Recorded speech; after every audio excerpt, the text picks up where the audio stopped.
Hello friends, आपका स्वागत है मेरा YouTube channel hit short film में। आज मैं आपको सिखाऊंगा डेल इंस्पिरॉन जो लैपटॉप होते हैं उसके जो बीप एरर कोड होते हैं तो उन्हें कैसे रिजॉल्व करें। एक्चुअली ये जो बीप एरर कोड्स होते हैं वो 8 प्रकार के होते हैं। सबसे पहला जो बीप कोड है वो एक ही होता है जो शॉर्ट बीप कोड उसे कहते हैं। अगर ये बीप कोड एक ही आए तो समझ लो आपका एक तो बायस फेल्योर है या फिर सीमॉस बैटरी आपको चेंज करना है। एक्चुअली ये इतना आसान नहीं होता। अगर लैपटॉप की जो बॉटम साइड होती है वहाँ पे अगर कोई पैनल लगा हो जो खोल के जहाँ पे आपको बायस बैटरी दिख रही है तो आप सीधा उसे चेंज कर दें। बायस बैटरी आप चेंज कर सकते हैं लेकिन आप रोम चेंज नहीं कर सकते, उसे फ्लैश करना होता है। ठीक है, आप खाली उसको बैटरी चेंज कर सकते हैं तो उससे ज़्यादा आप कुछ ना करें। उससे अगर ये प्रॉब्लम बायस का ही है तो इसे आप अच्छे टेक्नीशियन के पास लेके जाए, वहाँ से ये काम करवा लें। सेकंड, जो दो बीप कोड्स होते हैं वो होते हैं मेमोरी के बारे में। अगर आपका लैपटॉप दो बीप कोड दे रहा है तो आप एक काम करें, पहले तो आप रैम चेंज करके देखें। रैम चेंज करके अगर आपका चल रहा है तो जो आपकी प्रॉपर रैम है उसे किसी पीसीबी क्लीनर से जो उसे उसके जो कॉन्टैक्ट पॉइंट होते हैं तो उसे एयरबड से क्लीन करें और फिर से रैम इंसर्ट करके देखें और चला के देखें। अगर आपका लैपटॉप काम कर रहा है तो बढ़िया है, अगर नहीं कर रहा है तो आपको सर्विस सेंटर या अच्छे टेक्नीशियन के पास लेके जाना होगा। जो थर्ड बीप कोड होता है, मीन्स जो 3 तरह के बीप कोड आते हैं आपके लैपटॉप में, तो ये थोड़ा सा मेजर प्रॉब्लम होता है जो कि मदरबोर्ड से रिलेटेड होता है। जैसे कि चिपसेट एरर, जो नॉर्थ ब्रिज और साउथ ब्रिज वाला जो चिपसेट होते हैं तो वो चिपसेट में भी एरर हो सकता है, उसमें भी प्रॉब्लम हो सकता है। या फिर time of the day clock test failure, ऐसा भी प्रॉब्लम क्रिएट हो सकता है। या फिर आपका गेट A20 फेल्योर भी हो सकता है। सुपर आईओ चिप भी बर्न हो सकता है या फिर उसे कुछ प्रॉब्लम हो सकता है। या फिर कीबोर्ड कंट्रोलर टेस्ट फेल्योर, जो कि कीबोर्ड कंट्रोलर का आईसी होता है, उसमें भी प्रॉब्लम हो सकता है। तो मेरा सजेशन है कि आप जो 3 बीप एरर कोड आपके लैपटॉप में आता हो तो प्लीज़ आप इसे कुछ ना करें, सीधा आप सर्विस सेंटर में लेके जाएं।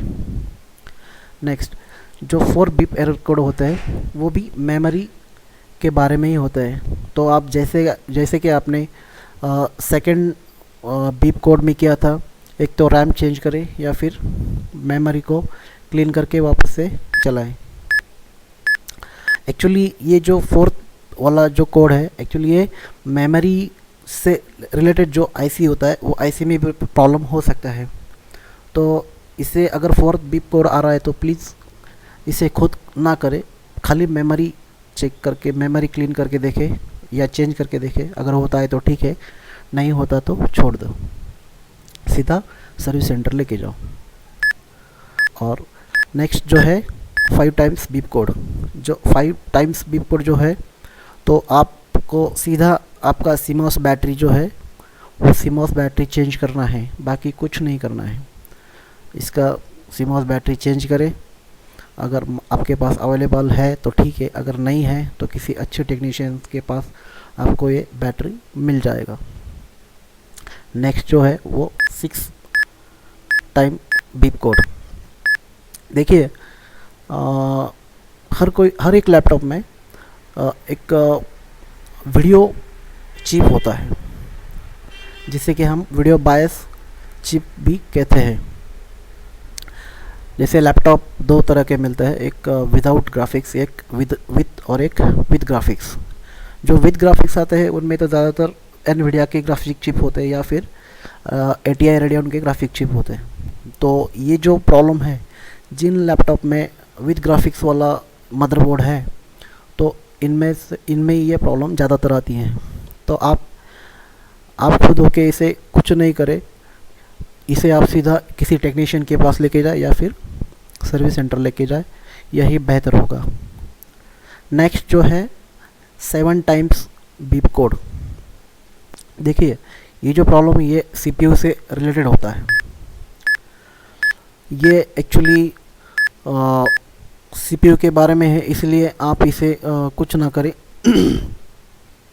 अगर आपने लैपटॉप खोल रखा है तो एक ही आप काम कर सकते हैं, सीपीयू निकाल के वापस अच्छे से जो सीपीयू सॉकेट है उसे क्लीन करें और वापस से प्रोसेसर डाल के फिट करके उसे चला के देखिए। अगर नहीं चालू होता है तो प्लीज़ इसे सर्विस सेंटर लेके जाए। नेक्स्ट जो है 8 टाइम्स बीप कोड। तो ये जो प्रॉब्लम है ये आपका स्क्रीन के रिलेटेड प्रॉब्लम होता है। जैसे अगर आपके पास एलसीडी स्क्रीन है तो आपके एलसीडी स्क्रीन में CCFL इन्वर्टर जो सर्किट होता है वो भी लगा होता है स्क्रीन के साथ, जो स्क्रीन को पावर देता है, स्क्रीन के CCFL ट्यूब के लिए पावर देता है। तो ये स्क्रीन का CCFL इन्वर्टर जो किट होता है उसमें भी प्रॉब्लम हो सकता है। तो ये CCFL इन्वर्टर किट आप चेंज करके देख सकते हैं, या फिर जो उस किट के लिए इनपुट है और आउटपुट जो ट्यूब के लिए जाता है दोनों निकाल के वापस अच्छे से लगा के देखें। अगर चलता है तो ठीक है, नहीं चलता है तो आपको सर्विस सेंटर लेके जाना होगा या फिर किसी अच्छे टेक्नीशियन को दिखाना होगा। तो जिस लैपटॉप में LED स्क्रीन लगा होता है तो आप एक ही काम करें, जो डिस्प्ले केबल है जो LCD में भी लगता है तो वो डिस्प्ले केबल भी अच्छे तरह से चेक कर ले, कहीं कोई वायर तो नहीं कटा हुआ। अगर ऐसा कुछ आपको लग रहा है तो आप प्लीज़ डिस्प्ले केबल भी चेंज करके देख सकते हैं। तो ये LCD और LED के लिए सेम इशू है। तो LED के लिए तो CCFL इन्वर्टर किट नहीं होता, तो फिर आप LCD केबल ही देख सकते हैं। उसके LCD केबल निकाल के देखें, वापस से अच्छे से उसको फिट करें, चला के देखें। तो ये हो गए आपके डेल इंस्पिरॉन लैपटॉप के लिए एरर कोड्स। मैं आशा करता हूँ कि आपको मेरा ये वीडियो अच्छा लगा हो। अगर आपको ये वीडियो अच्छा लगा हो तो प्लीज़ इसे शेयर करें और हमारे चैनल को सब्सक्राइब करें, और हमारे बाकी वीडियोस को आप अगर देखें तो आपको फ़ायदा होगा। और प्लीज़ देखते रहे hit short films. Thank you.